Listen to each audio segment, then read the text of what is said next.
पुरै त्रिशुली आमा live live यो चाहिँ है गाइस यस्तो लाइभ छ ओहो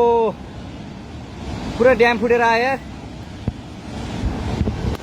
पुरा चाइनाको ड्याम फुटेर आएर रहेछ आमा ल यहाँ हामीले अब ओहो यार यो पुरै ड्याम फुटेर आएको यो घर गयो यो ल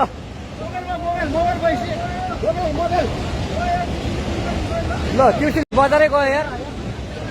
ल गयो यार ओ यता आऊ Everyone stay safe.